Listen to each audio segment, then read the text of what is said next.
नमस्कार सभी लोगों को। नाम सरोज मौर्य, ग्राम प्रेमी नगला, पोस्ट 12 चेहरा, तहसील व जिला बदायूं से बिलोंग करती हूँ।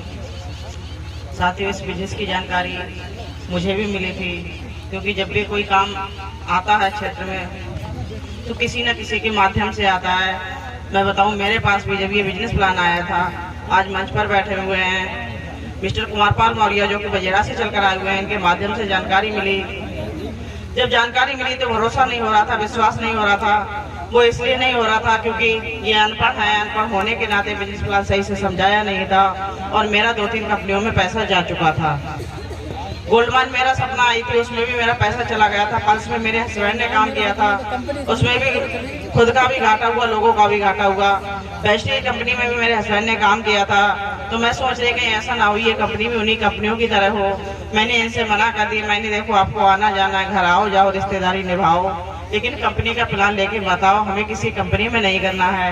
आप तो अनपढ़ हो इसलिए कंपनी में काम कर रहे हो, आपके लिए कोई रास्ता भी नहीं है। और मुझे घमंड था कि मैंने पढ़ाई कर ली है, BA किया है, मैंने MA किया है, ITI करी है। मैंने सोचा मैं कहीं छोटी मोटी नौकरी कर लूंगी, और इसी घमंड के चलते मैंने इनको मना भी कर दिया था। इस बीच में से प्रयास भी किया, लेकिन कहीं से कोई सफलता नहीं मिली और इनका बार बार प्रयास रहा, घर आना जाना रहा। बार बार कहते हैं रगड़ में ताकत होती है, लेकिन लोग करते क्या हैं, बस एक बार जाएंगे, किसी को बताएंगे, मना कर दिया तो दोबारा जाएंगे ही नहीं। और मैं बताऊं, ये इंडिया की खासियत है, इंसान कभी भी एक बार में हाँ नहीं करता है। यहाँ 7,000 रुपए लगा के करोड़ों कमाने हैं, तो यहाँ एक बार में कैसे हाँ कर देगा। इंडिया की एक खासियत ये है, अगर आपको बहुत तेज से भूख लगी हो और आप कहीं रिश्तेदारी में पहुंच जाओ, उसके अगर अच्छे पकवान बने हो, खाना खा रहे हो, और वो कहें अरे साहब आप बड़े शुभ अवसर पर आए कि आप भी खाना खा लीजिए, पेट में चूहा कूद रहे हैं, लेकिन फिर भी वो क्या कहेगा, भूख नहीं है, अभी घर से खाना खा के आए, पेट भरा हुआ है। पेट पे हाथ रख के कहेगा पेट भरा हुआ है। वो कहेगा अरे साहब थोड़ा सा खा लो, अरे नहीं साहब पेट भरा हुआ है। तीसरी बार फिर कहेगा, फिर भी मना कर देगा, और जब चौथी बार कहेगा ना, तो वो आप ही पे ऐसा रख देगा, चलो नहीं मानते हो तो आपका मान रखने के लिए 2 रोटी खा लेते हैं। बताओ, जब अपने पेट के लिए एक बार में हाँ नहीं कर रहा है, तो आपका 7,000 का बिजनेस प्लान क्या एक बार में ले लेगा? ले सकता है? बस किसी ने मना कर दिया, अब नहीं जाएंगे, अब नहीं करेंगे। क्या मेरे सीनियर ने मेरे पे इतनी रगड़ नहीं लगाई होती, इतनी ताकत नहीं लगाई होती कि मैं आज मंच पे आपके सामने बोल रही होती?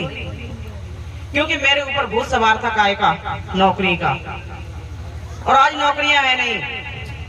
सरकार भी चिल्ला के कह रही है स्वरोजगार अपनाओ, नेटवर्किंग करो। आज तो यहाँ सभी की भर्ती है, पढ़े लिखे अनपढ़, विकलांग सकलांग। आपने देखा मंच पे विकलांग लोग भी बोल के गए, लेकिन आने वाले समय में सभी की भर्ती नहीं होगी। सरकार ने इसकी गाइडलाइन बना के तैयार कर दी है। दिल्ली के अंदर क्लासें भी लगने लगी हैं। आने वाले समय में पहले पढ़ाई करो, फिर नेटवर्किंग की डिग्री करो, तभी आपको ज्वाइनिंग मिलेगी। तो जिसने समय रहते समझ लिया वो तो सही है, और समय रहते नहीं समझा तो समय समझा देता है। लोग कहते हैं कामयाबी का क्या राज है। ट्रेन में सफर कर रहे थे, एक चोर जा रहा था, एक हीरो का व्यापारी जा रहा था। चोर दिन में सो गया, क्योंकि उसे रात में चोरी करनी थी। दिन में सो गया, और जैसे 5 बजे शाम के उस हीरो के व्यापारी ने अपने हीरे निकाल के उसकी पॉकेट में रख दिए। इसकी चोर की। चोर शाम को जगा, उस व्यापारी का जितना सामान था सब पेट्रोल डाला, उसको हीरे नहीं मिले। थक हार के सुबह के लिए फिर सो गया। जब सो गया और अगले दिन फिर सोया, उसने सोचा कोई बात नहीं, आज नहीं मिले तो कल मिल जाएंगे। अगले दिन फिर उसने वही काम किया। यानी जैसे शाम के 5 बजे उस हीरो के व्यापारी ने वो हीरे अपने पास से उठा के उस चोर की गठरी में रख दिए। चोर उठा, शाम को जगने के बाद में व्यापारी आराम से मस्त होके सो गया, और चोर ने उसकी पोटली, उसका जितना भी सामान था सब खटोर डाला, उसे हीरे नहीं मिले। वो थक गया, परेशान हो गया। सुबह के लिए जैसे ही हीरो का व्यापारी जगा, चोर ने कहा, बोले साहब मैं आपको अपना गुरु बना लूंगा, मैं चोरी करना छोड़ दूंगा, आप ये बताओ कि आपने वो हीरे छुपाए कहाँ थे? तो उन्होंने कहा मूर्ख, तुझे नहीं पता था वो हीरे तेरे पास ही थे। अपने अंदर झांक कर को देख, अपने अंदर झांक कर तो देख। हर व्यक्ति इस जीवन पर, इस धरती पर हीरा पैदा हुआ है, लेकिन क्या है, बस संगत। वो नहीं कर रहा है तो मैं भी नहीं करूंगा। अगर आपने अपने अंदर झांक लिए तो हर व्यक्ति हीरा है, हर व्यक्ति कामयाब हो सकता है। ज्यादा नहीं बोलेंगे, ठंड भी हो रही है, सभी को समय से घर जाना है। इसी के साथ नमो बुद्धाय, जय आस्था।